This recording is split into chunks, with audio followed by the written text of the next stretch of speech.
Flávia, ela pediu para que eu iniciasse os trabalhos e conduzisse como moderadora, que ela teve um compromisso inadiável.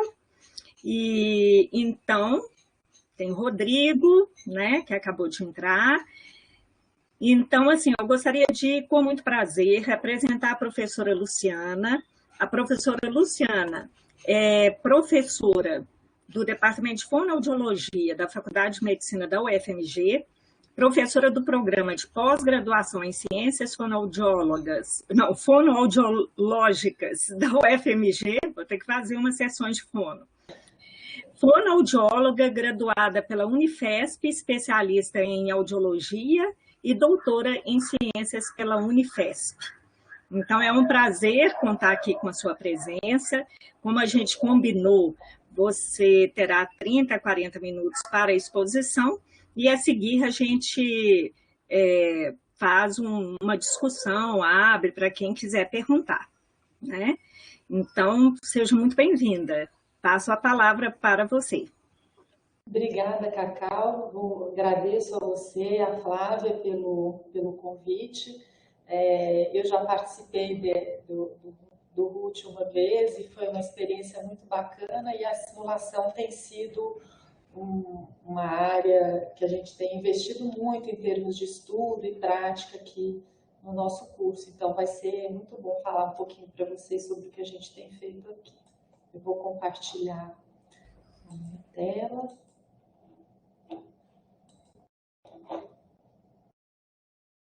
Vocês estão vendo a tela toda? Sim, você precisa só colocar no modo exposição, apresentação. Eu coloquei. Não, aqui, ó, você pode clicar no computador, à direita embaixo, aquele modo tela cheia. Ué, eu fiz isso. Vamos ver. Aqui, tá vendo? Se você visualizar, porque quando... Não, ele ainda está com aquele módulo que você visualiza todas as telas, né? Tá. Para mim, tá a tela inteira. Ó, eu vejo que você não clicou na tela no modo apresentação, que fica à direita embaixo. Ó. Aí. Clica aí. Pode ser, você clicou. Mas parece que não mudou. Kaiser, você poderia dar uma assessoria, Kaiser? Oi, professora, sim? Eu estou vendo a tela cheia. Eu pus na tela cheia, mas vocês não estão vendo. Deixa eu tirar a sua apresentação e colocar novamente. Tá travado, parece, congelado. O Simon está dando a orientação de apertar F5. Não, F5 é para atualizar o navegador. Tá. Mas não é questão de atualizar o navegador. Né? Agora eu não estou na tela cheia, eu saí para... Isso, agora eu coloquei você como apresentadora de novo. Compartilha, por favor.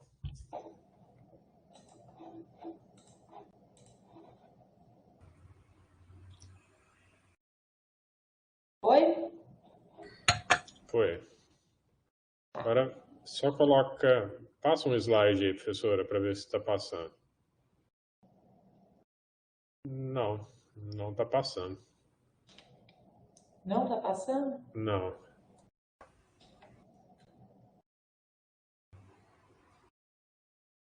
Ué. Vou interromper. Parece que está congelado o seu PowerPoint. A gente testou antes e deu certo, né? Tecnologia é assim mesmo.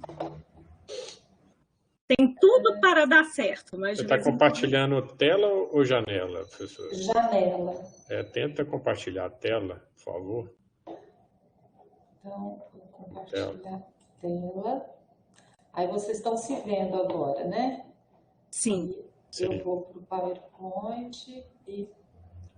Isso, agora sim. Maravilha. Agora sim. Então, obrigada, Kaiser. Nada.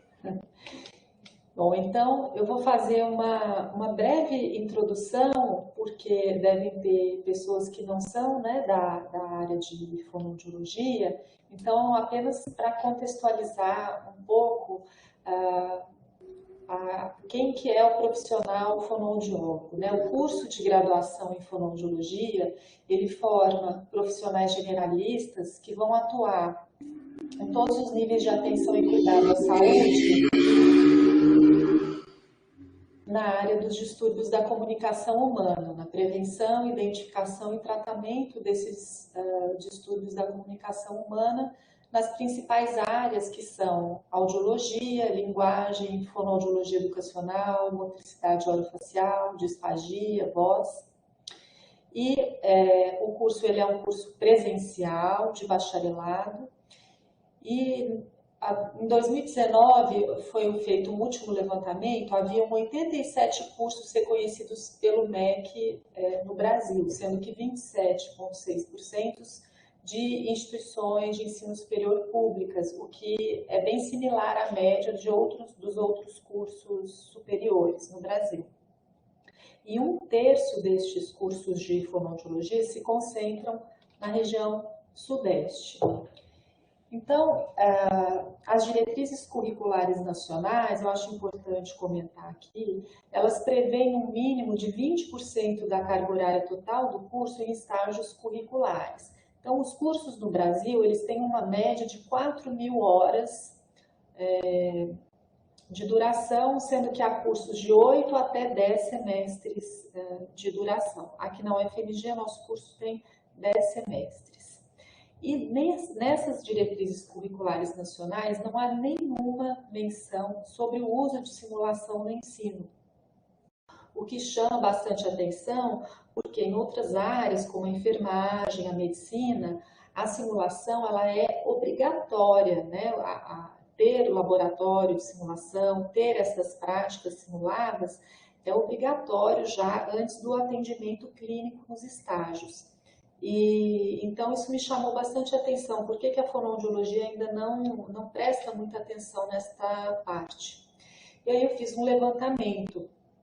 A simulação nos cursos de fonoaudiologia no Brasil, ela tem sido utilizada como uma técnica de metodologia ativa, a gente já encontra relatos, artigos publicados desde a década de 90, mas ela é usada de forma independente, ela não está formalmente no currículo, não há disciplinas que adotem essas práticas ou que mencionam isso no seu conteúdo programático. Então, a simulação ela é usada mais como uma iniciativa independente dos docentes dentro das suas disciplinas. E eu busquei artigos revisados por pares ou trabalhos de pós-graduação, dissertações e teses, e eu encontrei trabalhos que mencionam o uso da simulação de diferentes práticas em 5 instituições no Brasil. Todas essas instituições são de ensino superior públicas, sendo que 3 são da região sudeste, uma delas na UFMG, né, e 2 na região nordeste. E a área majoritária do uso da simulação nos cursos, nessas 5 instituições, é a audiologia. Apenas uma delas fez uma referência a um trabalho na área de motricidade oral. E a gente encontra desde desenvolvimento de audiômetro virtual, foi desenvolvido na Federal do Rio Grande do Norte, está em fase de implementação. Simulador de eletrofisiologia, foi desenvolvido na Universidade de Alagoas. E o uso de pacientes padronizados, atores, manequins para práticas interdisciplinares e simulação computacional. Foram esses o que eu encontrei, assim, como que está, né, o uso da simulação na fonoaudiologia no Brasil. Bom, o objetivo da gente usar a simulação em cursos da área da saúde e também na fonoaudiologia é a capacitação desses profissionais, principalmente em 3 aspectos. O primeiro deles, né, e óbvio, que é preencher a lacuna entre a teoria e a prática. Então, hoje, como que é a situação dos currículos de fonoaudiologia? O aluno tem toda a sua fundamentação teórica, base teórica, e depois ele já vai para o estágio. já vai atender o paciente. Então, a simulação ela deveria entrar nesse meio aí, entre a teoria e o estágio, a possibilidade de praticar, então, essas atividades clínicas. E o uso da simulação permite que possam ser feitas repetições, não há o risco, né, de você estar prejudicando ou cometendo algum erro em procedimentos já com o paciente. Então, traz também mais segurança para o estudante, né, que está se capacitando ali para o fazer clínico. E também o outro objetivo, né, seria auxiliar os docentes nesse processo de avaliação das competências dos estudantes, tanto na realização como na interpretação dos procedimentos clínicos. É um desafio muito grande a gente avaliar esse aprendizado do aluno coletivamente, num ambiente em que várias pessoas estão atendendo e já direto no paciente. Então, a simulação ela ajuda muito nesse processo de avaliação. Aqui na UFMG, nós iniciamos assim de forma mais contundente, né, o uso da simulação em 2017. As atividades de simulação no ensino se concentram basicamente no núcleo de audiologia e envolvem disciplinas práticas obrigatórias a partir do 6º período, que é quando eles terminam de ter toda a base teórica. E as atividades são realizadas no LabSim, né, do 6º andar da Faculdade de Medicina. Essas são as disciplinas do currículo que tem atividades constantes, né, no LabSim, e algumas outras disciplinas que fazem eventualmente uma ou outra aula prática lá no laboratório. E além das disciplinas, nós também temos utilizado na audiologia o programa de monitoria da graduação para que os alunos possam fazer, né, práticas adicionais, esclarecer suas dúvidas e treinar algumas competências práticas que às vezes estão defasadas. Então, as atividades desenvolvidas na simulação aqui no nosso curso, elas são de duas naturezas, né? O uso de pacientes padronizados, técnicas de roleplay e sessões de debriefing são realizados para capacitar nas habilidades de aconselhamento e no desenvolvimento do raciocínio clínico em discussões de casos. E o uso de tecnologias de simulação nas diferentes habilidades necessárias para a prática de audiologia. Então, desde a avaliação audiológica básica, que inclui estas técnicas, né, miatoscopia, audiometria, imitanciometria, a avaliação audiológica avançada e também a parte que tem sido muito valioso para nós, a parte de seleção, indicação e adaptação dos dispositivos de amplificação sonora e estimulação eletroacústica. Eu vou começar falando desse uso das tecnologias, então, tá? Para capacitação nas habilidades clínicas em audiologia. Só um parênteses, saiu recentemente, em março desse ano, num periódico de audiologia nos Estados Unidos, um volume que só tem estudos publicados sobre simulação no ensino em audiologia. É muito interessante os trabalhos que foram apresentados lá. E num destes artigos, os autores comentam que foi feito um levantamento nos cursos nos Estados Unidos que utilizam simulação. Então, em torno de 50% dos cursos já adotam práticas de ensino simulado. E nos últimos 5 anos é que tem sido ampliado esse uso da simulação. Então, também é uma coisa recente em outros países, né? Eles têm, em 2013, formaram uma força-tarefa para a definição das boas práticas na simulação em audiologia e depois publicaram em 2018 as diretrizes, então, para o ensino simulado na área de audiologia. Então, pensando que nós nem temos a simulação como uma parte das nossas diretrizes curriculares, eu acho que a gente também não está tão atrás, né, dos outros países, outras instituições. Quando a gente pensa aqui nesses procedimentos e técnicas de avaliação audiológica, a gente começa no sexto e sétimo período com a avaliação audiológica básica, e aí fazemos o oitavo e nono período já a transição para a avaliação audiológica avançada e incluindo os dispositivos de amplificação.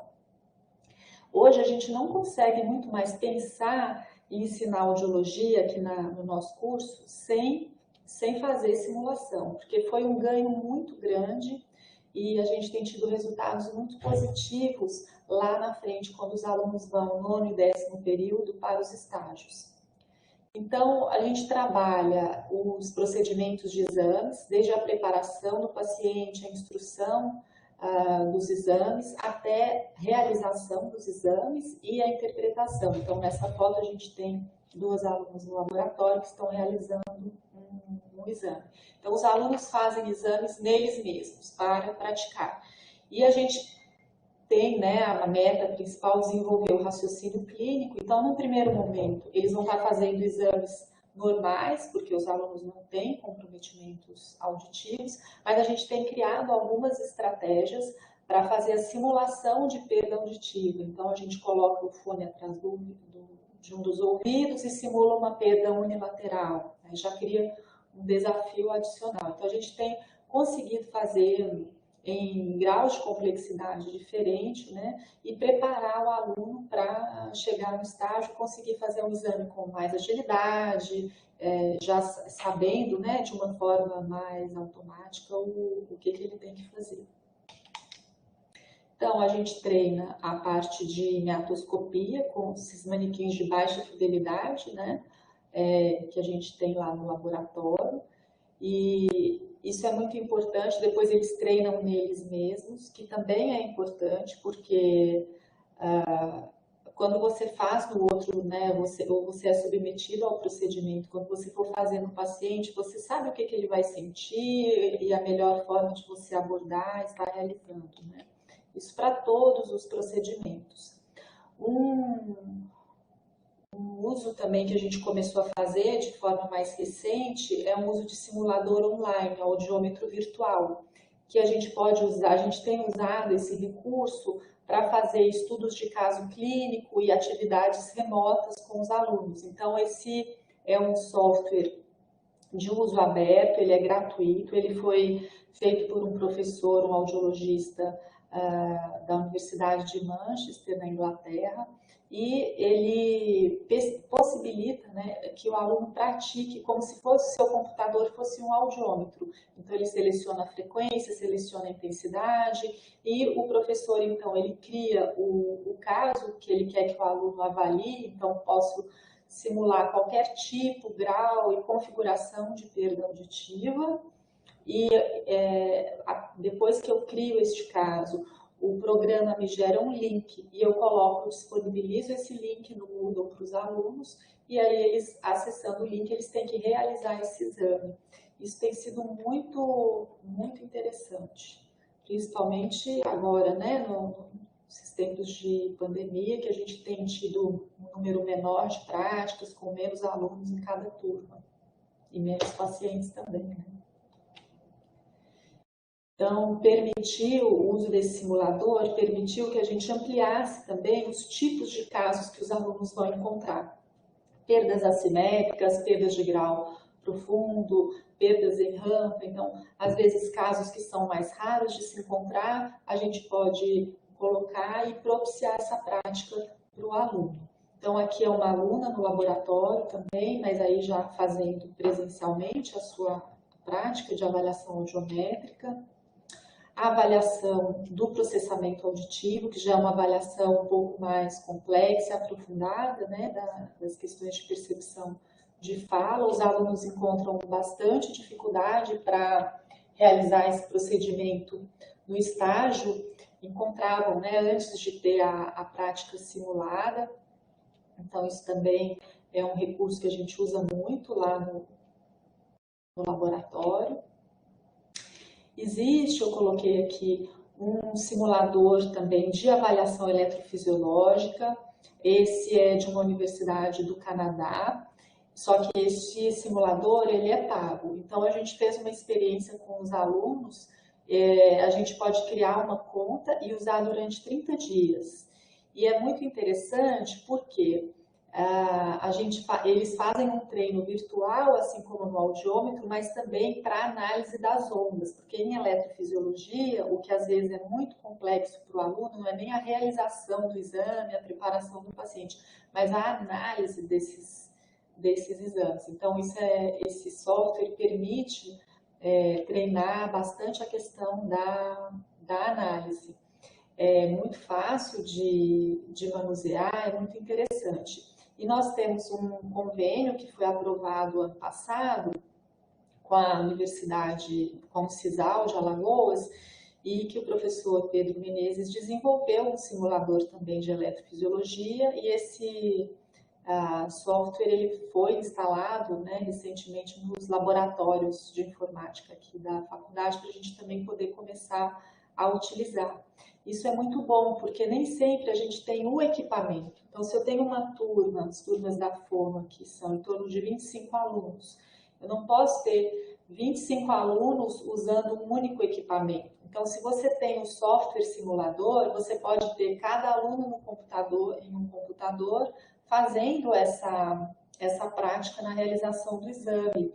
Então, é um recurso que ele custa menos, ele permite que o aluno faça quantas vezes for necessário, né, o exame, a compreensão ali do caso. Então, é uma ferramenta muito valiosa para a gente, né, em termos de ensino dessa avaliação avançada. Outros procedimentos que a gente pratica relacionados à parte de adaptação de aparelhos auditivos, um deles é a pré-moldagem da orelha externa para a confecção de moldes auriculares, que chegava a ser um pouco dramático, às vezes, no estágio. O aluno teve a aula teórica, ele viu como fazia, mas ele não praticou fazer. Então, a gente traz essa prática também para o LabSim, e o aluno chega no ambulatório com mais segurança, então, para executar esse procedimento.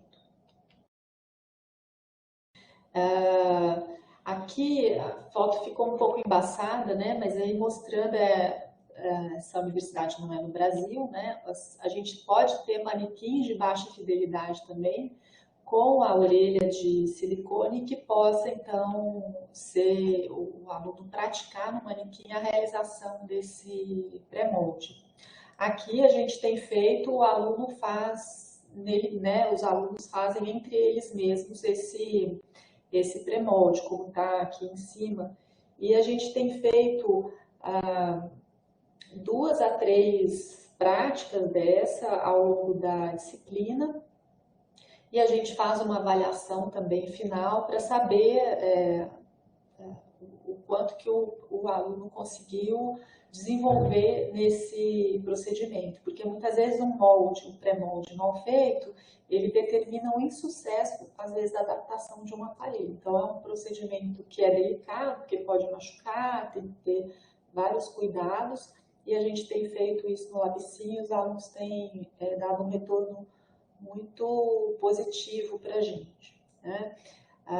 E para além da parte de treino motor, vamos dizer assim, né, de como o passo a passo, como fazer o tampão auricular, preparar a massa, inserir a massa na seringa, inserir a massa na orelha externa, retirar a massa, né, o pré-molde pronto da orelha, e também definir os tipos de molde para os tipos de casos clínicos. Então, qual molde, qual material, e de acordo com a anatomia da orelha, de acordo com a perda auditiva do paciente. Então, a gente tem praticado essas situações e temos tido um resultado bem positivo depois no estágio.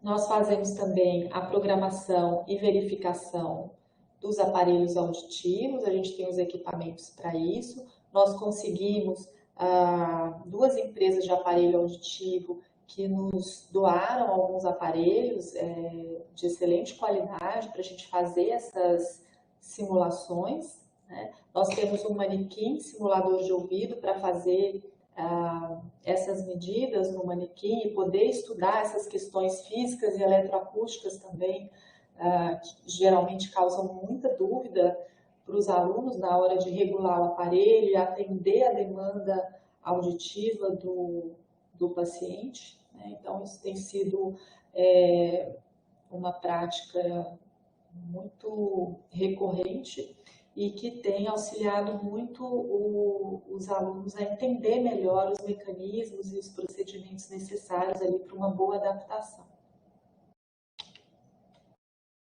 Então, isso em forma de ilustrar, vocês verem como que são esses softwares. O aluno lança o exame audiológico do paciente no software, ele faz a seleção do aparelho e aí depois ele programa esse aparelho. Então, nesta programação, ele simula usando diferentes regras prescritíveis, usando diferentes recursos e verificando depois nas respostas de ressonância da orelha externa as diferenças dos diferentes tipos de ajustes e como que isso influencia na audibilidade e na percepção de fala da pessoa que tem perda de audição. Então, basicamente, eu falei correndo, né? Parece, mas são as técnicas e tecnologias que a gente tem utilizado para os procedimentos, principais procedimentos em audiologia que a gente realiza depois dos estágios. E aí a segunda forma ali de ensino simulado seria o uso de pacientes padronizados, técnicas de roleplay e as sessões de debriefing. O objetivo principal dessas atividades é o desenvolvimento das habilidades comunicativas. Então, hoje, vocês já devem ter ouvido falar que o que é mais preconizado na área de saúde é o cuidado centrado na pessoa. Então, a gente se distancia do modelo biomédico, do clínico ser o detentor de todo o saber, para dar atenção e ouvir melhor, saber ouvir melhor e atender ali de outra forma o seu paciente. Isso não é fácil e isso tem treino, isso tem como aprender, né? Então, a boa comunicação ela é pré-requisito para o cuidado em saúde. Em fonoaudiologia, então, eu diria que é imprescindível, porque o fonoaudiólogo ele lida com os distúrbios da comunicação. Se ele não for um bom comunicador, vai dar tudo errado. Não adianta você ter todo o conhecimento teórico do mundo e você não sabe ouvir o seu paciente ou fazer uma explicação suficiente ali, ter um bom diálogo, né, em todas as questões. Vou dar alguns exemplos para clarear um pouco, né? É uma ferramenta muito útil para desenvolver as habilidades, é usar esse roleplay, às vezes a gente faz um script, o aluno é o paciente, ele sabe como que ele tem que agir, e a gente vai então trabalhar com é uma encenação, né? Uma dramatização que é feita, é um método autoguiado também, porque a gente vai propõe a atividade, uma dupla, por exemplo, paciente clínico numa determinada situação, e ao resto da turma vai observar essa situação acontecendo. Isso é gravado, depois a gente vai, então, no debriefing, trabalhar as questões deste atendimento. E aí a gente propõe diferentes situações que são importantes ali de trabalhar.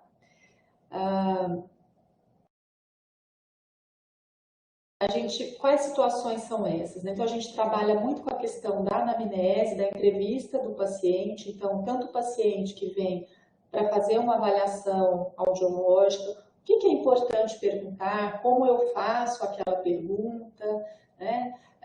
O atendimento em audiologia é um atendimento muito objetivo, eu tenho um tempo X para atender aquele paciente, eu não posso fazer também uma anamnese muito rápida, que eu não tenho informação importante para a análise do exame, mas eu também não preciso fazer um histórico de vida tão completo como se eu fosse fazer uma reabilitação ou, enfim, um tratamento do paciente. Então, a gente trabalha como você faz isso de uma forma objetiva e assertiva, sem ser brusco, sem ser rápido demais ou sem perder informação. Outra coisa é como dar a devolutiva do resultado dessa avaliação audiológica. Como é que você conta para o pai de uma criança, de um bebê, que o filho dele é surdo? Isso é muito difícil de fazer, né? A gente falando assim parece fácil, mas se a gente se coloca no lugar do pai e da mãe, não é uma notícia fácil de receber. Existem diferentes formas de ser dado. Então, é uma das habilidades que a gente tem trabalhado muito, tem ajudado muito os alunos, né? E, consequentemente, a gente espera que ajude os pais, as pessoas que recebem esse diagnóstico, né? E não só os pais, porque às vezes muito adulto vai fazer um exame de audição, assim, mas ele tem certeza que ele ouve bem, ele quer só tirar de dúvida isso porque o médico pediu o exame, e aí você faz o exame e a audição é realmente muito ruim e é necessário usar um aparelho, e aí tem toda uma questão, né, da resistência, do preconceito, do uso do aparelho, como que o fonoaudiólogo lida com estas questões. A própria realização, né, então nessa imagem de turmas que já se formaram, né, fazendo a avaliação auditiva, fazendo a consulta e os alunos na sala do espelho, né, observando. Outra também área que a gente tem trabalhado muito é o aconselhamento na adaptação de aparelho auditivo, buscando esse modelo centrado na pessoa, que ele é particularmente útil na adesão do paciente ao uso do aparelho auditivo. A gente sabe que tem muitas pessoas que chegam a usar o aparelho auditivo, ou comprar, ou adaptar no serviço público, mas acabam não utilizando o aparelho auditivo por falta de informação, por não entender o uso correto da tecnologia e principalmente porque não recebeu uma boa orientação, um bom aconselhamento do seu clínico, né, do seu fonoaudiólogo. Então, tem alguns estudos que mostram, né, assim, que os pacientes se queixam muito de falta de informação, que os profissionais não têm muito cuidado, eles têm dificuldade de entender as suas necessidades, que eles se envolvem pouco, né? E os profissionais também têm muitas queixas relacionadas à falta de compreensão, o paciente não entende o que eu falei, ou o paciente tem queixas demais, o paciente não adere ao tratamento. Então, o objetivo da gente trabalhar essas habilidades comunicativas é a gente tentar reduzir essas queixas também, né? Quando a gente não tem uma boa comunicação, né, no atendimento, a gente pode ter a pessoa que vai abandonar o tratamento, com uma piora ou atraso, né, no prognóstico clínico. Isso é muito comum com a parte de aparelho auditivo, então a pessoa não chega a colocar um aparelho, não, vou esperar um pouco, eu ainda estou ouvindo bem, e isso piora o prognóstico, porque aí quando ele resolve colocar o aparelho, ele já está com um prejuízo muito grande na via auditiva central e que reduz as chances dele ter um bom resultado, né, com o aparelho. A outra questão é a falta de entendimento entre profissionais. Essa é uma coisa que a gente ainda não consegue trabalhar de fato, mas a simulação tem esse potencial da gente poder ter práticas interprofissionais. Então, várias áreas que nós atuamos com os profissionais poderíamos fazer essas práticas no laboratório de simulação. E, além disso, quando a comunicação ela não é eficiente, a gente tem muito estresse envolvido, muita insatisfação, né, no fazer clínico, enfim, nos seus resultados, e pode haver até eventos adversos, né, em alguns casos. Agora, por outro lado, se eu consigo desenvolver uma boa comunicação com o meu paciente, eu vou ter relações mais positivas, né? Inclusive de saber se comunicar melhor com o outro profissional, né? A gente vai ter uma escuta facilitada, isso amplia muito o horizonte do aluno, do clínico, né? E num trabalho maior, com maior base de respeito. Agora, dentro deste trabalho do desenvolvimento das habilidades comunicativas, é fundamental ter o debriefing. O debriefing é aquela sessão posterior ao roleplay ou, né, atividade do paciente padronizado, em que o professor, os alunos vão fazer a análise, né? Mas na verdade assim, o professor ele é um facilitador e os estudantes vão estar então trazendo a análise e as dúvidas que eles tiveram daquelas sessões. Então, vamos supor, se era uma entrevista, uma anamnese, como que foi, como que o fonoaudiólogo se colocou, ele se apresentou, ele manteve contato visual, ele sentou ao lado, como que estava, né, a postura física dele, a linguagem que ele usou, ela estava clara, o paciente compreendeu, as informações que ele ofereceu eram pertinentes, as questões que ele fez, as perguntas que ele fez estavam dentro do contexto, ele forneceu apoio para o paciente quando necessário, né? Enfim, a gente tem um roteiro informal, porque traz o que tenta se valorizar o que o aluno traz, né? E nós temos também alguns roteiros padronizados que a gente acabou encontrando e que têm sido muito úteis para complementar essa análise no debriefing. Então, o professor ele vai sempre estar aproveitando essa situação para oferecer mais instruções, transmitir mais conhecimento sobre a prática clínica, né? Então, torna-se uma experiência muito útil de aprendizagem. Agora, a simulação, esse desenvolvimento das habilidades comunicativas, ele é um complemento, né? Um suplemento à forma didática tradicional que nós normalmente aprendemos. E tende, essas práticas, o que eu tenho observado é que elas tendem a consolidar essa aprendizagem. Então, às vezes, a ficha do aluno cai ali no momento que ele está fazendo a análise daquela situação clínica que foi proposta, né? Então, esse roleplay, esses pacientes padronizados, se não tiver esse debriefing depois, ele não é tão efetivo. Então, é fundamental ter o debriefing.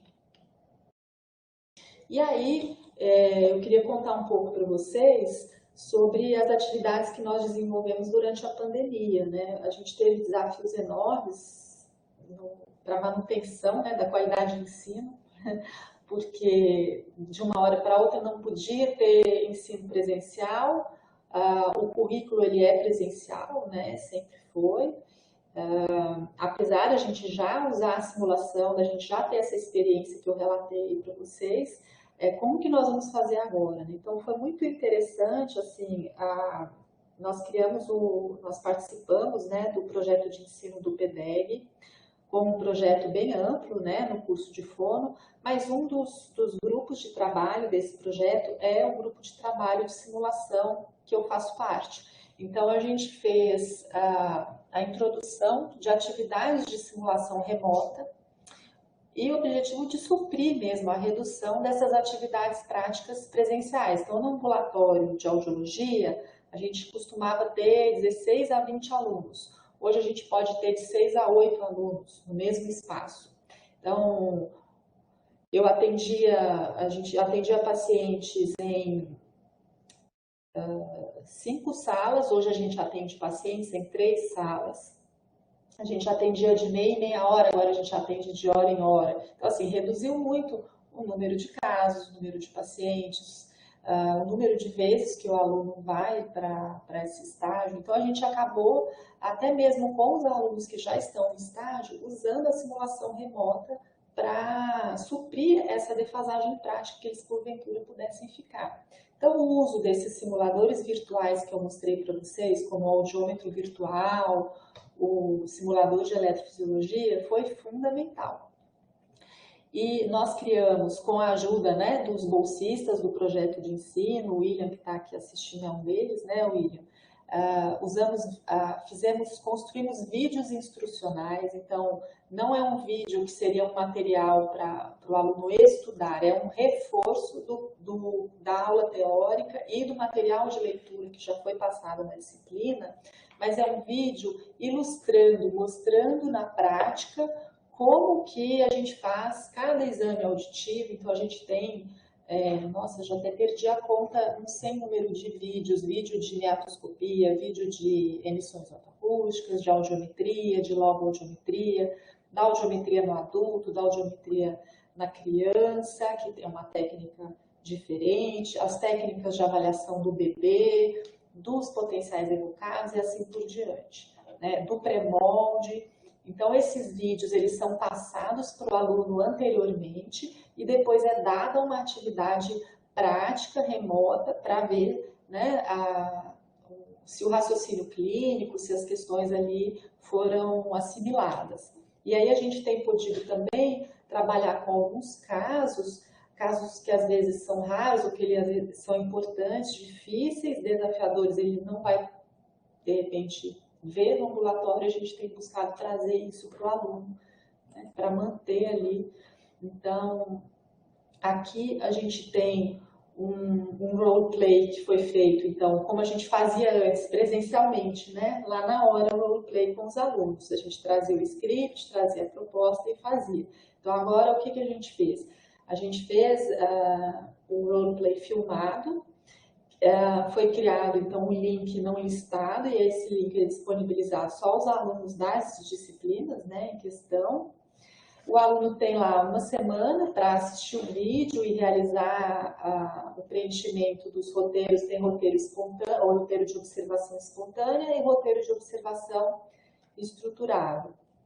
E depois a gente tem um momento de aula síncrona em que a gente faz esse debriefing remoto. Agora, com o retorno híbrido, a gente já teve até sessão de debriefing lá no LabSim presencial. Mas é importante, como não podem estar todos os alunos no laboratório para manter o afastamento, então eles fazem essa atividade de forma remota. E aí, depois a gente faz o debriefing ou online ou presencial. Então, nesta imagem é um pedacinho de um recorte de um vídeo em que a fonoaudióloga está contando para o casal de pais que o resultado do exame do filho deles, do bebezinho de 1 ano, deu perda auditiva profunda. Então, a gente trabalha várias questões, as dúvidas dos pais, como que o fonoaudiólogo deu a notícia, né, se todas as informações foram dadas, como elas foram dadas, o que faltou, enfim. E para isso a gente fez o uso de um instrumento estruturado, muito interessante, feito por uma professora que chama Chris English. Ela autorizou a gente usar esse instrumento, nós fizemos a tradução e foi muito interessante, porque ajudou muito os alunos na análise, né? O que a gente quer quando propõe esse tipo de atividade. E aí o retorno que a gente teve de muitos alunos, assim, que gostou muito, que ele nunca imaginava o que ele ia ter que falar, se um dia ele tivesse que falar para os pais que o filho não ouvia, então foi muito importante, enfim. Esse é uma das atividades aí remotas que a gente tem feito com o projeto de ensino. Outro recorte de um vídeo também, que é uma parte muito desafiadora também, que é o aconselhamento do paciente usuário de aparelho auditivo, né? Então, aí a gente tem 2 alunas da pós-graduação que estão fazendo esse roleplay filmado, né? E aí a gente pôde observar, né, de acordo com o relato dos estudantes, a gente fez, no final do semestre, a gente tem aplicado ali um questionário semi-estruturado, com questões abertas e algumas mais objetivas, mas procurando saber, né, se a gente está no caminho certo com essas atividades, o que eles têm conseguido de ganho acadêmico, né, com o uso dessas atividades simuladas e a simulação remota. E eu separei algumas coisas que eles anotaram no final do semestre passado, que é a questão de ter o vídeo, então possibilitava que eles assistissem quantas vezes eles quisessem para entender diferentes partes ali do atendimento, né? Quando era presencial, às vezes a gente via lá no momento da aula, e depois na outra aula já era uma outra situação clínica, né? Outra coisa que eles relataram como vantagem é ter um horário flexível para fazer essa atividade, então podia se fazer à noite, podia fazer um horário que não tinha aula, e todos falaram que é fundamental o debriefing, porque ajudava a fechar esse raciocínio e também esclarecer as dúvidas sobre os procedimentos. A gente tem visto cada vez com mais frequência uma insegurança muito grande na realização dos procedimentos. E às vezes procedimentos simples, como a colocação de um fone e a apresentação de uma lista de palavras, né? Então, e a gente viu que foi também foram atividades motivadoras, porque houve um aumento da presença nas aulas, depois que nós introduzimos essas atividades, e uma maior participação dos estudantes. Então, a gente tem um controle, né, quantos assistem o vídeo, quantos participam do debriefing, mesmo que a gente não possa ter esse controle formal da presença, e a gente viu que foi, assim, 100% de adesão.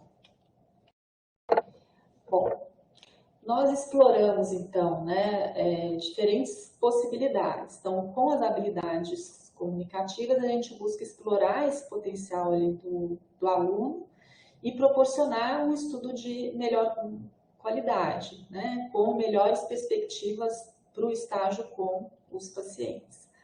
E com relação às práticas, né, as técnicas, os procedimentos, desenvolver essas competências, né, os conhecimentos necessários para a realização dos procedimentos de rotina da clínica audiológica.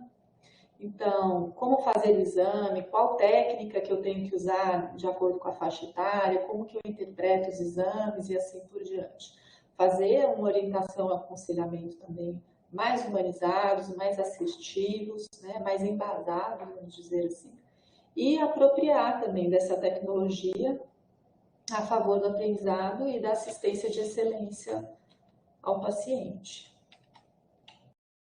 E aí eu achei muito interessante alguns artigos que comentam sobre os benefícios e os obstáculos do uso da simulação no campo da audiologia. E o que eu achei interessante é que se eu não tivesse colocado a referência aqui, a gente poderia pensar que são os mesmos benefícios e os mesmos obstáculos que nós encontramos aqui, né? Então, a gente observa, em termos de benefício, né, a melhora do raciocínio clínico, um menor tempo na realização dos exames, os alunos mais confiantes para realizar os seus procedimentos, com uma taxa de ansiedade menor quando vão lá para o estágio, então eles estão mais preparados, estão mais capacitados. A gente conseguiu aumentar o acesso a diferentes tipos de casos clínicos com a introdução de casos menos comuns, que podem, porventura, um dia, né, aparecer na prática profissional deles. E também a questão do maior engajamento do estudante nas atividades da disciplina. Então, o estudante ele se sente também valorizado quando ele tem um espaço próprio, quando ele tem ali, né, a possibilidade de fazer a prática com instrumentos, procedimentos, materiais de qualidade, né, enfim. Isso aí foi observado no estudo e a gente também observou aqui, né? E os obstáculos do primeiro mundo são iguais aos nossos, né? Que é a falta de familiaridade com a tecnologia atual. Então, a tecnologia ela evolui muito rapidamente e a gente às vezes se atropela, porque a gente fica obsoleto e a tecnologia já está lá na frente. Então, como que a gente se mantém atualizado para saber tudo que tem, né, de disponível, né, em termos de recurso que a gente poderia ter e aumentar para melhorar já o que a gente já tem no LabSim. A falta de tempo, né? E eu me vi totalmente aí na falta de tempo, a falta de pessoal especializado também, porque é necessário também algum treino, né? A gente está usando isso há 4 anos, a gente está aprendendo coisa nova todo dia, né? Então, ter pessoas treinadas e capacitadas para lidar com a simulação na fonoaudiologia ainda não é uma realidade. E a dificuldade é de conseguir recursos financeiros para essa implementação dessas técnicas de simulação. Então, tudo custa, né? O simulador de eletrofisiologia custa, o manequim, simulador de ouvido custa, todos os equipamentos que fazem o diagnóstico audiológico custam, né? Tudo tem que ser calibrado, tem que ser feita a manutenção periódica, tem que ter cuidados. Então, esses são obstáculos comuns, né? Naturalmente, que a gente tenha isso, né?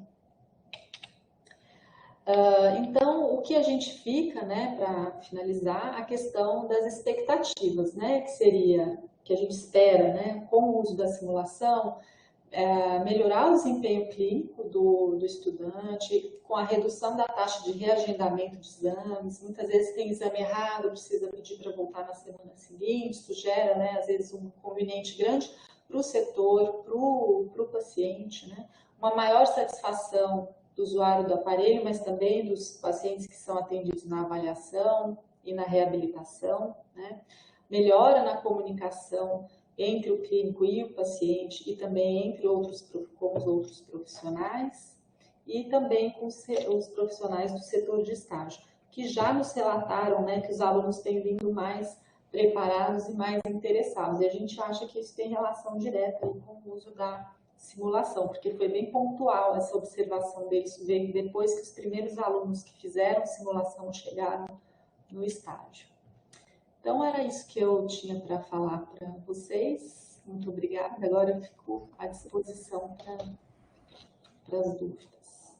Luciana, foi muito bom escutar você falar, porque eu lembro, né, que quando você começou a participar das reuniões, das capacitações, eu sempre te chamava e você conseguiu pegar o bastão e levar adiante para a fonoaudiologia. E é importante que todos saibam, né, que o Laboratório de Simulação de Fonoaudiologia é um dos mais bem equipados aí da América Latina e que fico muito feliz porque a professora Luciana leva o debriefing para os alunos da fonoaudiologia e tudo isso que você falou em termos de benefícios, desafios, tudo isso acontece em qualquer área. E a única coisa que eu ainda assim espero, né, que nós duas a gente consiga fazer é de também colocar os alunos da medicina para ver como são os procedimentos. Porque principalmente aqueles alunos que têm maior interesse pela área de otorrino, né, ou aqueles alunos, isso para o estudante de medicina é muito importante. Como faz uma audiometria, então assim, como molda um aparelho. Pode falar, Luciana. Quando pede, né, quando pede uma audiometria, ou qual exame pedir, né, são coisas que a gente sente necessidade, às vezes, de compartilhar, e a gente tem um diálogo muito próximo lá no estágio, no hospital, né, porque a gente está um lado do lado do outro, a gente conversa e tudo, mas na graduação a formação ainda está muito separada, né, então acho que passa pela criação de disciplinas em conjunto, né? E essa questão mesmo, do aluno fazer um procedimento, né? E antes, simulado antes de ter acesso ao paciente. Mas é importante a gente abrir aqui para as pessoas, a Melissa, ela está elogiando, ótima aula, parabéns pelo trabalho. Eu gostaria de saber se alguém mais quer fazer perguntas. Eu sei que é uma coisa, às vezes, um pouco específica. A Flávia falou que adorou, né? E a Luciana, ela é uma boa professora de fonoaudiologia, ela fala devagar, pausado, e isso é muito bom, a gente consegue entender claramente tudo, né? A Ludmila está perguntando, né? Primeiro ela fala que a sua palestra foi excelente, muito obrigada, e gostaria de saber como tem sido a simulação no contexto do Brasil. Existe algum movimento em nível nacional ou em nível dos conselhos para difundir a simulação no ensino? Eu não sei se a Ludmila está perguntando em relação à fonoaudiologia. Como que é? Deve ser que a Ludmila é fono. Ah, é fono? Então pode responder. A Ludmila é a nossa mais nova professora da audiologia, Cacau. Então, o movimento propriamente dito eu não tenho visto, porque os cursos hoje estão muito preocupados com as suas reformas curriculares para implantar as DCNs que foram aprovadas em 2018, né? Então, e nessas DCNs não há nenhuma menção disso. Mas eu tenho recebido alguns contatos, por exemplo, professor da Santa Casa de São Paulo, me procurou porque sabe que a gente usa o laboratório de simulação e assim como aqui na UFMG, na Santa Casa, o curso é dentro da Escola de Medicina, então eles estão estruturando um laboratório por lá.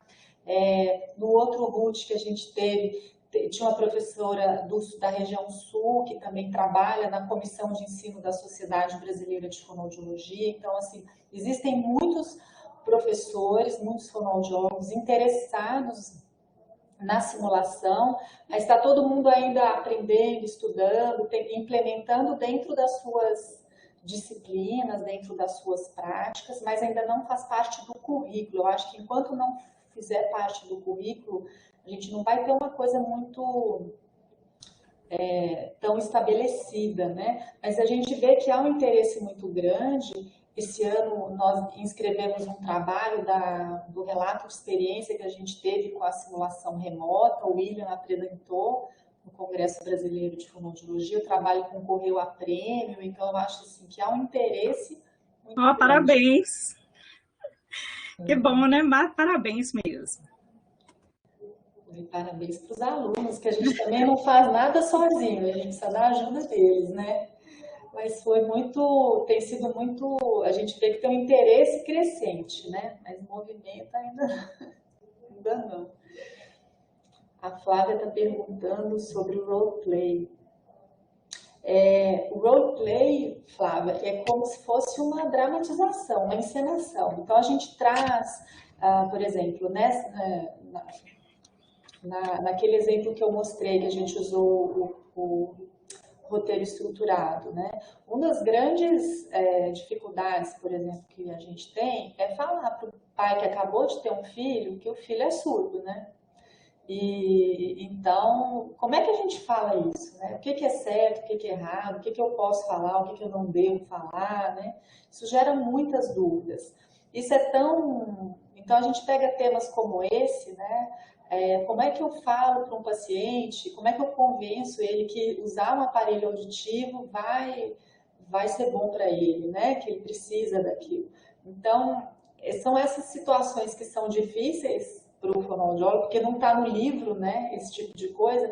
Então, a gente cria um script, uma situação, e a gente faz. Então, por exemplo, essa dos pais, a gente fez 2 vídeos. Aí, num vídeo, a fono era bem biomédica. Olha, esse aqui está o resultado do seu exame, aí falava da anatomia, fisiologia, o que estava lesado, qual que era o grau de perda e o que eles precisavam fazer. Mandava os pais embora, sem respirar, sem deixar o pai perguntar nada. E aí a gente criou um outro vídeo em que o fonoaudiólogo já perguntava antes, né? O que vocês acham que ele ouve? O que ele responde? Para quais sons que ele responde? E aí ela foi cercando de forma assim, ó, então vamos ver o resultado.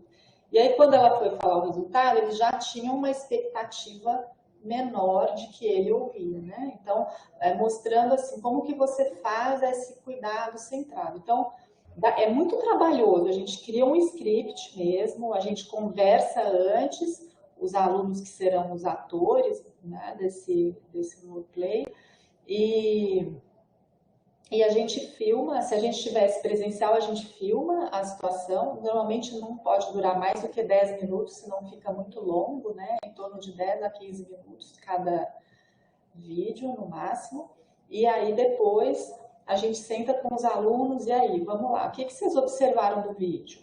O que vocês acharam de positivo? O que vocês acharam que não devia ter sido feito? O que vocês fariam diferente? E aí o aluno vai trazendo. Não sei se eu esclareci muito assim, mas pensando assim nas situações clínicas desafiadoras, e aí a gente cria baseado bem na nossa experiência, assim, que a gente vê no dia a dia, né? Ótimo. Então, eu acho que, por exemplo, a Débora, agora nós partimos aqui para um informe que nós estamos aceitando já sugestões para os temas que serão discutidos no SIGS de 2022. A Débora está falando sobre a oportunidade de poder participar de uma palestra com o termo borderline, sabe? E então, assim, vamos ver se alguém consegue, né? Eu gostaria de saber como que você gostaria que fosse essa abordagem, tá? Em termos de simulação, tá, Débora? Então, se você quiser, pode sugerir de forma mais detalhada, ok? Então, nós vamos aceitar ainda, né, outros termos, outros temas, sugestões de palestrantes, podem enviar via o grupo de WhatsApp. E a próxima reunião nossa ocorrerá no dia 7 de dezembro, terça-feira, às 12 horas. Então, eu conto com a presença de vocês. Mais alguém gostaria de fazer algum comentário? Luciana, então eu fico muito feliz, né, que as atividades que você tem desenvolvido são atividades muito interessantes, que a gente da medicina, a gente chegou a fazer, e nós vemos que em outras profissões da área de saúde ainda é necessário investir mais em simulação. Então, nós temos simulação na medicina veterinária, terapia ocupacional, odontologia, então existe um campo amplo. E penso que seria interessante que vocês, da fonoaudiologia, comentassem, abrissem espaço em eventos para comentar, né, sobre essa experiência de vocês, né? Você gostaria de dar uma palavra final, despedir? Eu agradeço muito a sua participação e sua contribuição. Parabéns pelo brilhante trabalho. Eu que agradeço.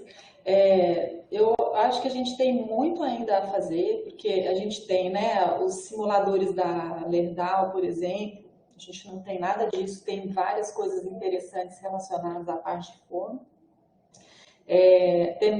Tem outras tecnologias, né, eu acho que a gente pode adquirir, mas também eu acho interessante a gente pensar em desenvolver essas tecnologias, porque numa universidade como a UFMG, a gente tem um campo de trabalho, né, interdisciplinar muito grande, e buscar essas parcerias, né, tanto com os CETs, com a engenharia, que a gente já tem, né, uma parceria estabelecida, para continuar aprimorando, né. Por enquanto a gente está restrito à audiologia, porque isso realmente despende muito tempo, muita dedicação, e nosso departamento é pequeno, né? Mas eu espero aí que as outras áreas da fono também venham, né, a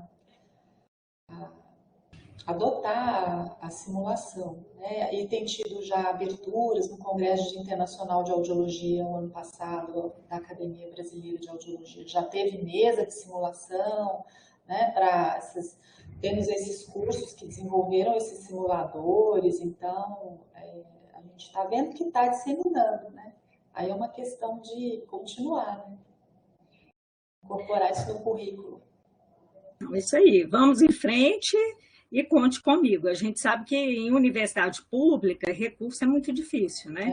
Então, quem não entrou logo no início, a Luciana, ela estava comentando que ela precisa de alguns equipamentos, às vezes a gente pede, tem o PAC, que é o plano, né, anual, e o plano anual é para daqui um ano e pouco, alguns meses, e às vezes o recurso não chega. Então, a gente sabe o quanto é difícil, mas que apesar disso tudo, a gente segue em frente, né? Então, gostaria de lembrar a todos de avaliar a sessão, informar o CPF, e-mail, para registrar a presença, receber o certificado e avaliar a nossa sessão, ok? Um prazer estar aqui com vocês e até o dia 7 de dezembro. Um abraço, obrigada, Luciana. Tchau. Obrigada a todo mundo. Tchau. Tchau.